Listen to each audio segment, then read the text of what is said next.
Sí, perfecto. Bueno, vamos a Adelante. comenzar con el Ateneo Central del día de hoy. Mi nombre es Belén Audicio. Vamos a presentar el caso de un paciente masculino de 62 años que consulta por síncope. El paciente refiere un cuadro de 15 días de evolución caracterizado por un episodio de pérdida de la conciencia de 2 a 3 minutos de duración con recuperación ad integrum, sin pérdida de control de esfínteres precedido de visión borrosa, en contexto de ir manejando. Iba acompañado de su esposa, quien logró frenar el vehículo. Niega dolor precordial o su equivalente isquémico, palpitaciones, náuseas o vómitos. Para ubicarnos un poco puse la cronología del paciente. Él el síncope lo tiene el día 24 de agosto y el día 27 de agosto consulta a su médico de cabecera, a su cardiólogo. El cardiólogo lo deriva a un arritmólogo que consulta a nuestra institución el día 30 de agosto. Y una vez que lo ve el arritmólogo, le programa la internación el día 7 de septiembre, que ingresa a unidad coronaria.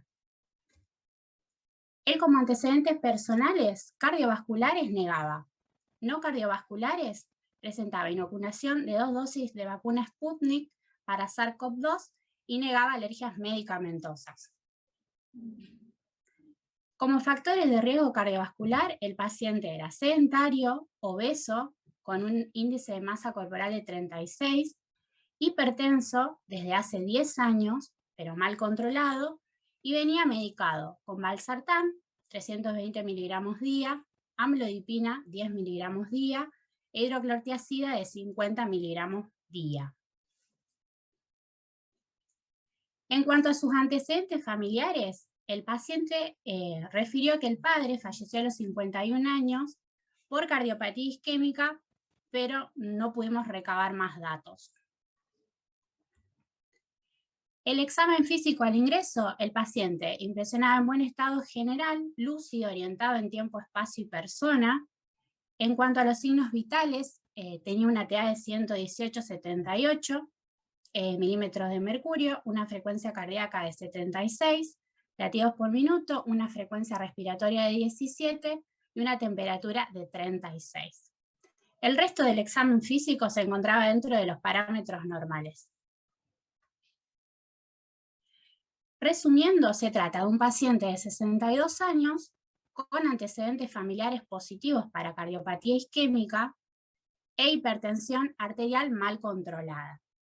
Ingresa de manera programada a nuestra institución para realizar un estudio electrofisiológico por presentar un episodio sincopal. Acá, si tienen alguna pregunta o algún comentario, se abre el debate. No sé Belú, si alguien quiere. Sí, Flor. ¿es la primera vez que presentaba este episodio sincopal el paciente? Sí, la primera vez. Belu, yo te quería preguntar, ¿por qué es hipertenso mal controlado? El paciente refiere que el control que hace con el cardiólogo es una vez cada 2 o 3 años, no se cuidaba con los alimentos, comía con sal, y la medicación, el último control le subió la dosis al valsartán de 320, la amlodipina de 10, que él venía haciendo 5, y la hidrocloro a 50. Y si le preguntás, digamos, él hace 10 años que tiene el diagnóstico de hipertensión y que se ve con su cardiólogo, y habrá ido 5 veces al cardiólogo.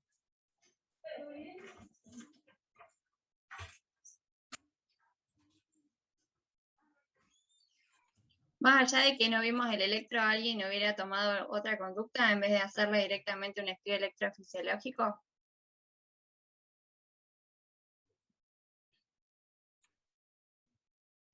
¿Un ecocardio? Sí, de una. Sobre todo porque tenía parte del antecedente de cardiopatía isquémica, pero no, él no se conocía con ningún antecedente.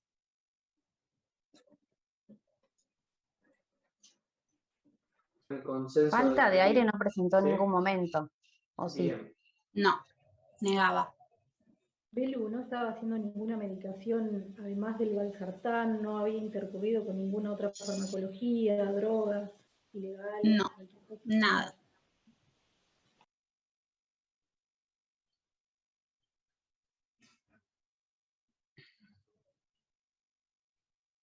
¿Alguien que quiera opinar algo diferente? ¿Otra pregunta? Bueno, entonces continuamos. Bueno. Empezamos con los estudios complementarios previos del paciente.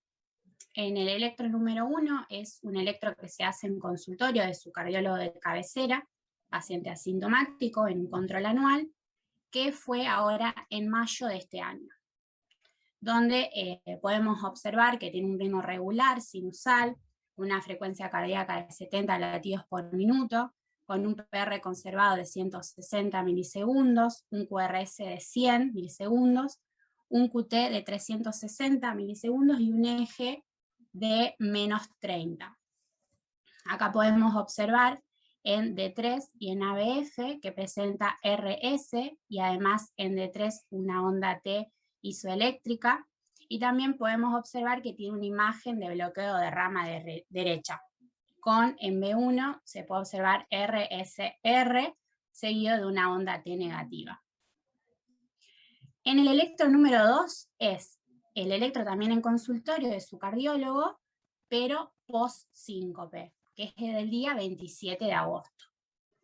También podemos observar que está en ritmo regular y sinusal, lo mismo en D3 y en ABF, y observamos en B1, si observan, tiene una elevación descendente del segmento ST de 2 milímetros, seguido de una onda T negativa. Y en B2 también se puede observar menos de 0,5 milímetros y una T isobifásica en B3. Con este electro, su cardiólogo lo deriva al arritmólogo directamente. El arritmólogo lo ve el día 30 de agosto con este electro, que vemos lo mismo, ritmo regular, sinusal, se puede observar RS en D3 con onda T negativa, RS en ABF, y volvemos a observar en B1 la elevación descendente del ST seguido de la T negativa. Lo mismo en B2, y bueno, acá en B3 no se ve la onda T negativa que tenía anteriormente, pero lo demás sigue todo igual. Con este electro, el arritmólogo, y con el antecedente del síncope, programa su internación para el estudio electrofisiológico. Se le pide un laboratorio. ¿Hay alguien que quiera hacer algún comentario sobre los electros?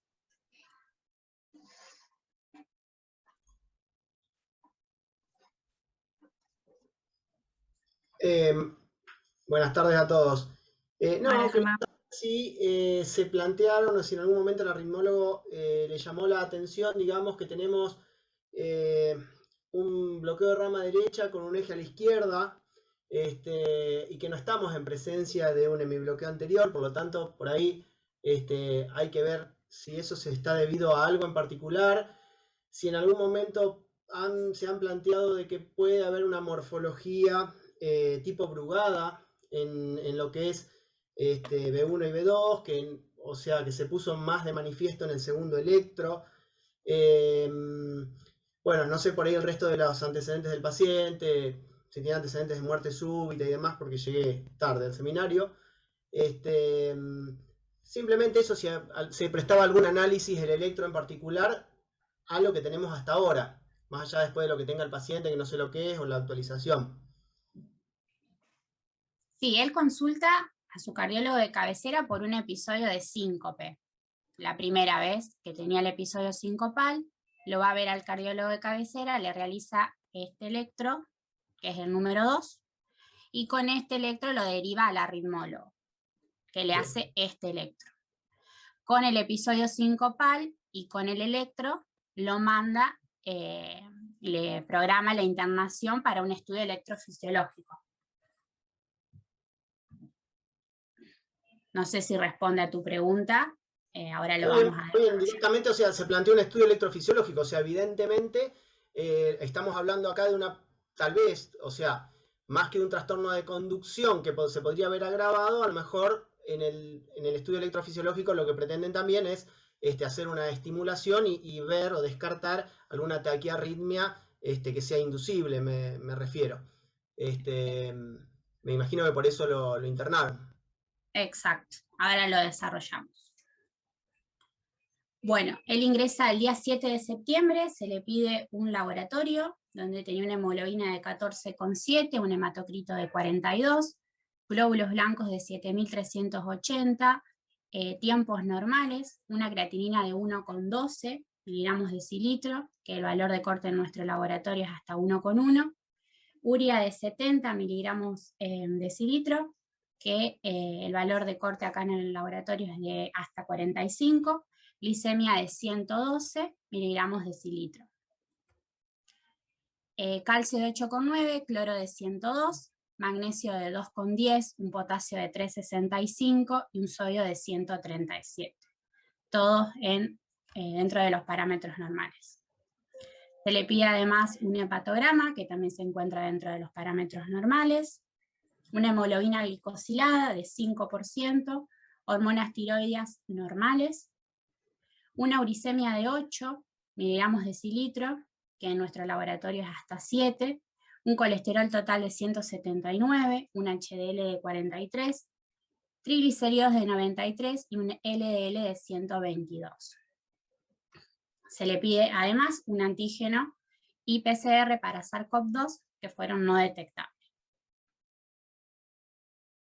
Este es el electro al ingreso a unidad coronaria, donde podemos ver el mismo patrón con el que tenía anteriormente, se ve un ritmo regular, sinusal, volvemos a ver es RS y onda T negativa en D3, y en ABF, el eje en -30, y también acá aparece más pronunciado todavía la elevación descendente del segmento ST, seguido de la onda T negativa. La T negativa en B2 y en B3. Se le pide una radiografía de tórax al ingreso en unidad coronaria, es técnica portátil, que bueno, no tenía ninguna alteración pleuroparenquimatosa, los senos costofrénicos estaban libres, el índice cardiotorácico se encuentra en el límite superior de lo normal, de 0,5, como verán no es una buena técnica. Se le pide un ecocardiograma Doppler color, que informa un BI conservado con signos de hipertrofia miocárdica leve, con una masa del BI de 288 gramos, una pared posterior de 12 y un septum interventricular de 12. No tenía alteraciones segmentarias de la motilidad, con una fracción de eyección de 58%, una aurícula izquierda dilatada leve de 23, las válvulas eran morfológicamente normales y el resto se encontraba dentro de los parámetros normales.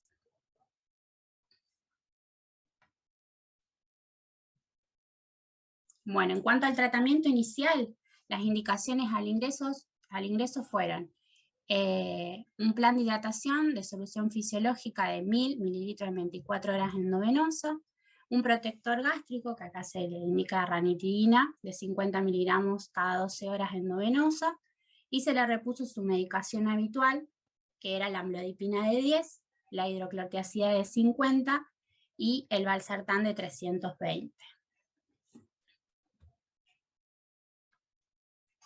Si alguno tiene alguna pregunta o algún comentario. Bueno, con respecto al estudio complementario del eco que preguntaba Ari al principio, no tenía ninguna alteración, así que quizás nos inclinaríamos más para el lado de un síncope de causa arritmogénico, digamos, como pensaba inicialmente Germán, y sobre todo asociado a ese patrón tan característico que vemos en todos los electros del paciente. Ojo, Creo que tiene, quizá sí, ojo que el ecocardiograma tiene una hipertrofia, aparentemente es no sé la superficie corporal del paciente, pero igualmente es más que leve, me parece, esa hipertrofia. No sé la superficie corporal del paciente, ¿no? Pero si dio eso, debe tener un diámetro de fin de diástole que debe ser por ahí, que podría tirar para una cardiopatía hipertensiva, me refiero, ¿no? Porque no es una hipertrofia concéntrica, sino que a lo mejor por ahí tira más a una hipertensiva de larga data, con una aurícula izquierda levemente dilatada, pero no tenemos mucho electro en sí. Eso puede llegar a explicar a lo mejor también ese eje que está en realidad a la izquierda en vez de estar a la derecha, como existe, digamos, en todo bloqueo de rama derecha. No nos olvidemos que el bloqueo de rama derecha, si no tiene cardiopatía, es muy probable que el eje esté a la derecha. Y en el bloqueo de rama izquierda puede estar a cualquier lado del eje, pero es llamativo en este caso, que es un bloqueo de rama derecha, justamente que está a la izquierda. Entonces, bueno, puede ser también que eso también lo tire como para pensar así, bueno, puede ser una de las causas de la desviación a la izquierda del eje en un paciente que tiene bloqueo de rama derecha. Tiene un diámetro de fin de diástole de 56. Está bien, por eso le da eso a la masa. Bueno, tiene una hipertrofia excéntrica, podría ser un hipertenso, no podría ser por ahí no sería la duda de que podría llegar a ser una miocardiopatía hipertrófica, en el sentido que tiene poco espesor parietal, digamos, ¿sí? Eso por ahí un poquito lo que lo saca de contexto para pensar que podría llegar a ser un síncope secundario a una arritmia por reentrada en una miocardiopatía hipertrófica, me refiero. Tira más a lo mejor una cardiopatía hipertensiva, que solamente dilató levemente la aurícula y bueno, nada más. Y por ahí un poquito era el tema de que de dar la razón porque el electro toma esa morfología. Perfecto.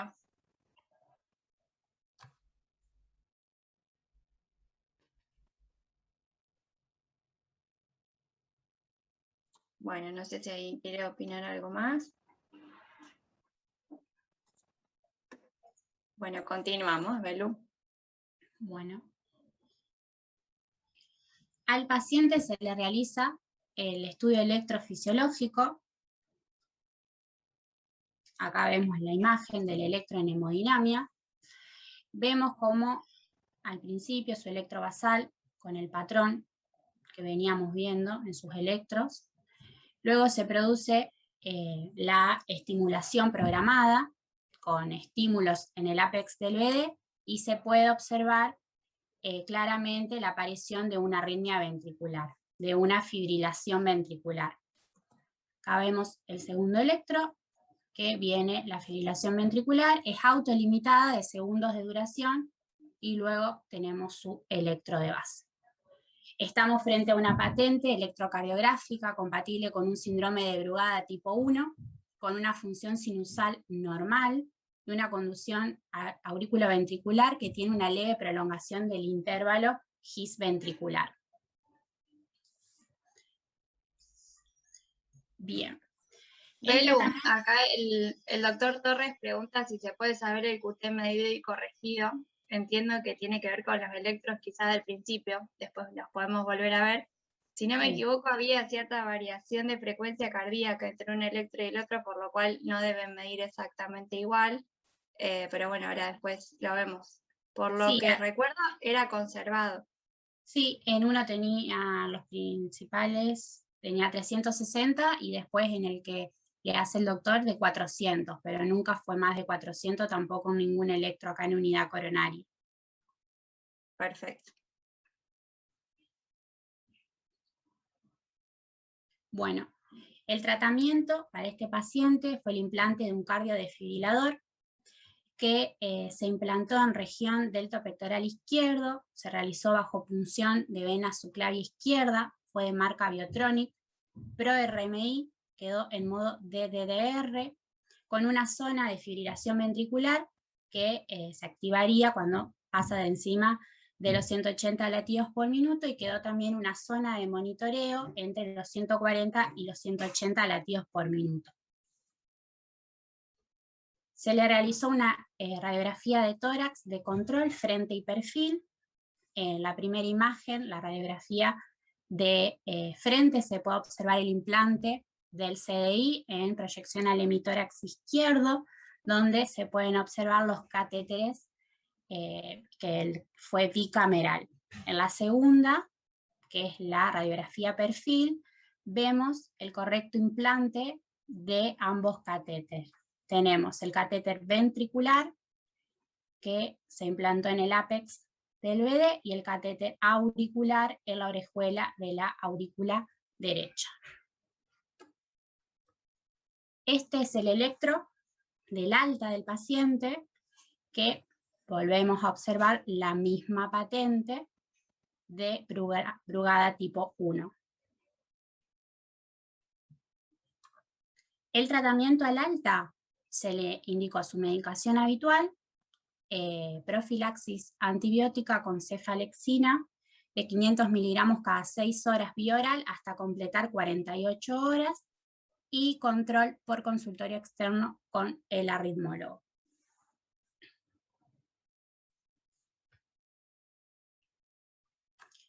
No sé si alguien tiene alguna pregunta, si no pasamos a la actualización.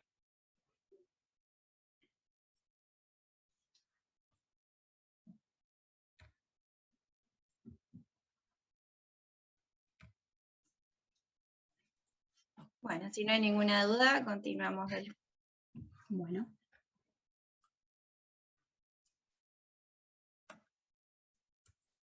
Bueno, vamos a hablar sobre el síndrome de Brugada. Fue descrito por primera vez en 1992 por Joseph y Pedro Brugada. Tiene una prevalencia de 5 en 10.000 habitantes. Predomina en el sexo masculino con una relación 8-1. Es la causa de un 4 a un 12% de todas las muertes súbitas y hasta un 20% de las muertes súbitas en corazones estructuralmente sanos. Se incluye dentro de las canalopatías, que son enfermedades producidas por alteraciones de los canales iónico-transmembrana, cuya consecuencia es la predisposición a la aparición de arritmias. No se asocia a una cardiopatía estructural subyacente. El síndrome de Brugada se caracteriza por un patrón electrocardiográfico típico en precordiales derechas y la predisposición de presentar arritmias ventriculares y muerte súbita. El 70% de los casos son esporádicos, en los que no se ha podido demostrar mutación genética, pero el 30% restante son de origen familiar y tienen una herencia autosómica dominante. En cuanto a la clasificación, tenemos el síndrome de Brugada tipo 1, que se caracteriza por la elevación descendente del segmento ST, mayor o igual a 2 milímetros en precordiales derechas, en una, seguida de ondas T negativas, que sería este patrón, como el que veíamos en nuestro paciente. El tipo 2 se caracteriza por elevación del segmento ST mayor o igual a 2 milímetros en precordiales derechas, seguidas de onda T positivas o isobifásicas, que es lo que se llama silla de montar, que sería este patrón que vemos en B2. Y el tipo 3 es definido como cualquiera de los dos anteriores, pero si la elevación del segmento ST es menor o igual a 1. Como sería este caso. Solo el síndrome de Brugada tipo 1 se considera de diagnóstico de la enfermedad. Para el diagnóstico definitivo, como dijimos, tiene que tener el patrón tipo 1 sumado a la combinación de al menos uno de los siguientes criterios clínicos. Una FB documentada, una TB polimórfica documentada, la inducibilidad de arritmias ventriculares durante el estudio electrofisiológico, síncope o que tenga historia familiar de muerte súbita en menores de 45 años. Pero los tres patrones pueden observarse en un mismo paciente, en momentos diferentes, y también puede tener un electro que sea transitoriamente normal. Por eso, además, para el diagnóstico, se utiliza el test de provocación farmacológico, que se utilizan los fármacos como los bloqueadores del canal de sodio, que son los más utilizados, y esta prueba se considera diagnóstica si tras la realización de la prueba con cualquiera de los fármacos aparece o se acentúa el patrón de electro definido como tipo 1. Estos son los fármacos utilizados. La agmalina es el más eficaz. También puede ser la flecainida que se utiliza y la procainamida.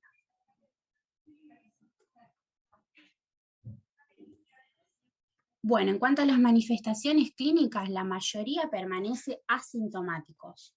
El 17 al 42% presentan síncope o muerte súbita como consecuencia de una arritmia ventricular. El 23% de los pacientes que sufren muerte súbita ya habían tenido un síncope previamente. El síncope no vasovagal está claramente relacionado con las arritmias malignas recurrentes y en presencia de un patrón de electroespontáneo tipo 1 tiene un peor pronóstico. La edad de presentación de los síntomas es la cuarta década y además hay factores desencadenantes, como la fiebre, el estrés, el consumo de alcohol o cocaína, la ergotamina, los antidepresivos tricíclicos, la hipopotasemia y la disminución del tono vagal. En cuanto al tratamiento, el cardiodesfibrilador es el único tratamiento eficaz realmente demostrado. Encontré unas recomendaciones terapéuticas, recomendaciones clase 1, que se debería indicar el CDI en pacientes con síndrome de Brugada, que tengan antecedente de un episodio de muerte súbita sin otra causa, que es nivel de evidencia C.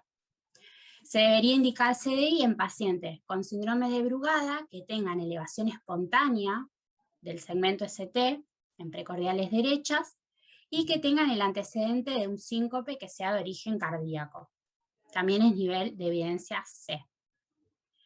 Y se debería indicar CDI en pacientes con síndrome de Brugada que tengan TB documentada, pero que no sean causantes de muerte súbita. Nivel de evidencia C.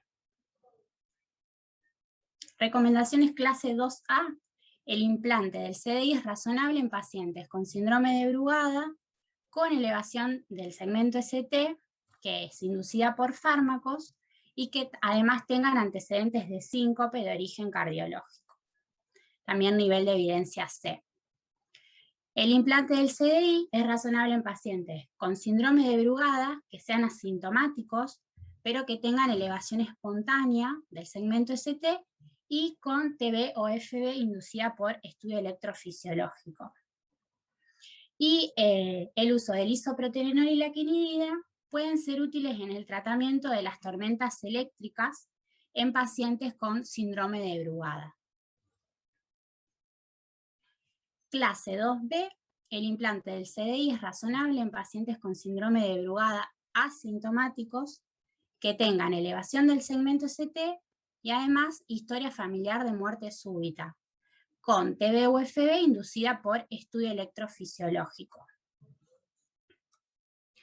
Y de clase 3, los fármacos antiarrítmicos de tipo 1C, como la flecainida y la propafenona, y de los clase 1A, con excepción de la quinidina, como la procainamida o la agmalina, están contraindicados en pacientes con síndrome de Brugada, que justamente esos son los fármacos que se utilizan para el test de provocación farmacológica.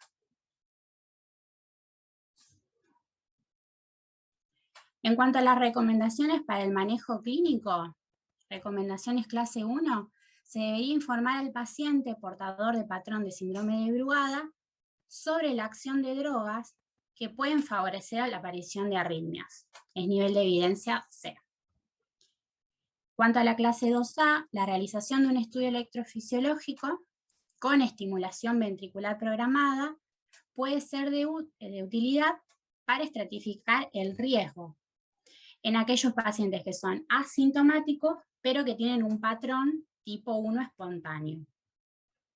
Y además es razonable realizar una monitorización estrecha en aquel paciente que tenga una elevación espontánea del segmento ST solamente inducida por fármacos. Y clase 2B, en la realización del estudio electrofisiológico con estimulación ventricular programada puede ser de utilidad para estratificar el riesgo en pacientes asintomáticos, portadores de síndrome de Brugada tipo 1, inducida por fármacos, pero que además tengan historia familiar de muerte súbita.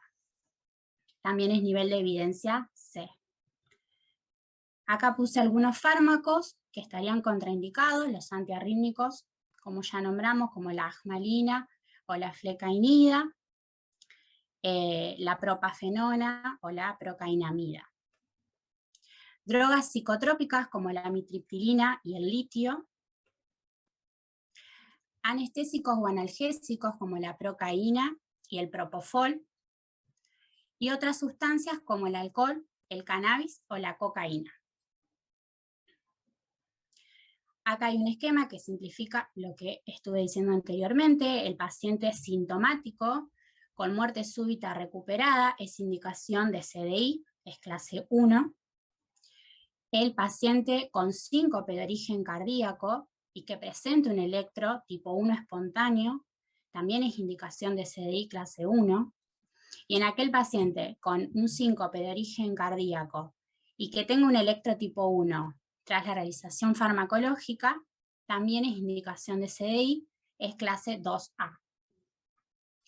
En aquel paciente asintomático que tenga un electro espontáneo tipo 1, se realiza el estudio electrofisiológico, que es clase 2A. Si induce arritmias ventricular, es indicación de CDI clase 2A. Y si no induce, es para seguimiento clínico. Aquel paciente asintomático que tenga un electro tipo 1 tras la realización farmacológica, si tiene historia familiar de muerte súbita, se le realiza el estudio electrofisiológico. Y lo mismo que lo anterior, si induce arritmias es para implante de CDI, y si no induce es para seguimiento clínico. Y aquel paciente que no tiene historia familiar de muerte súbita es para seguimiento clínico. Ahora sí, gracias. Muy bueno, Belu, te felicito. Gracias. No sé si alguno tiene alguna pregunta.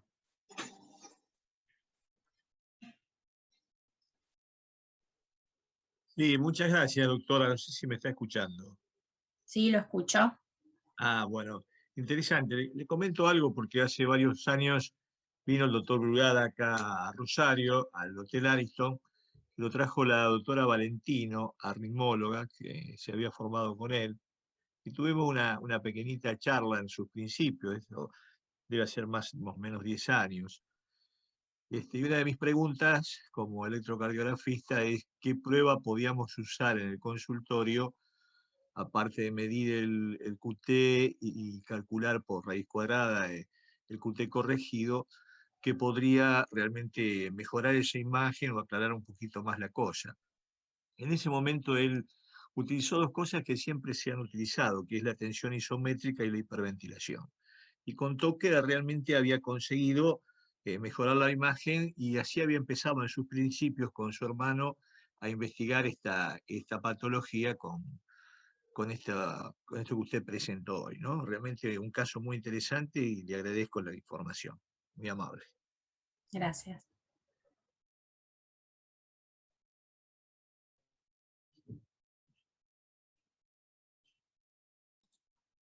Un comentario también, que si bien todos los electros fueron realizados por distintas personas, por eso también creo que hay alguna variabilidad entre la imagen, porque el paciente no estaba mapeado, pero si tal vez el paciente hubiese sido derivado con ese primer electro, que era un control de rutina, tal vez se podría haber realizado el estudio electrofisiológico y ya colocado el CDI, porque el señor tenía el patrón tipo 1 y todavía hasta ese momento no había presentado ningún episodio sincopal.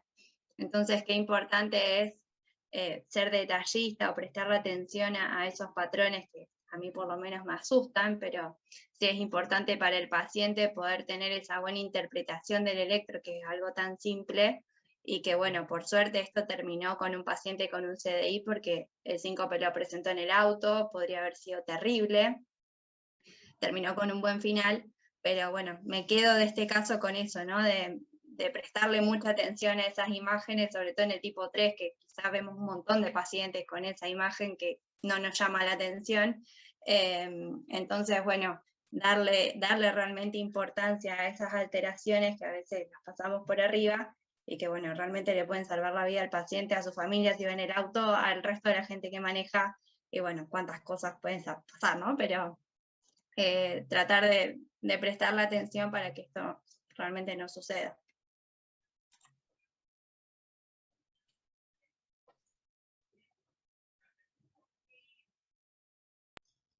Una pregunta, Belén. ¿Al paciente se le dio el alta con diuréticos tiacídicos? ¿Se fue a la casa con eso? El paciente venía haciendo como medicación habitual la hidroclorotiazida, ya era medicación de él. Era de él, siguió con eso, no se le sacó. No. Bien. Es muy importante lo que vos planteaste, Belén, tener en cuenta en el asintomático, en los jóvenes que vienen para electro predeportivo, se suelen encontrar estos patrones. Y el paciente te refiere que no tiene un síntoma, es totalmente asintomático, y uno pide una ergometría, la ergometría viene normal, y lo pasó por alto. A mí me pasó un caso hace unos 12 años más o menos que el paciente falleció jugando al fútbol. Pero yo revisando los electros previos, tenía un patrón no claro, parecido. Pero claro, con un antecedente de 6 años de jugador de fútbol y todo normal y las ergometrías normales. Bueno, eso ocurrió el año pasado con uno de los últimos atletas, tercera medalla creo, que hizo la arritmia, eso lo contó Brugada hace muy poco, cuando lo estaban esperando para el premio se fue a bañar y la hizo en bradicardia, hizo la fibrilación ventricular en el baño y lo encontraron muerto. O sea, hace creo que 2 años, no en el año de la pandemia, fue en el 2019. Hace poquito lo comentó Brugada en un seminario que hubo de la Sociedad de Cardiología Española. Muchas gracias, chicos, la verdad que muy interesante el tema. Gracias, Doc. Bueno, gracias a todos por participar. No sé si alguien quiere hacer algún otro comentario.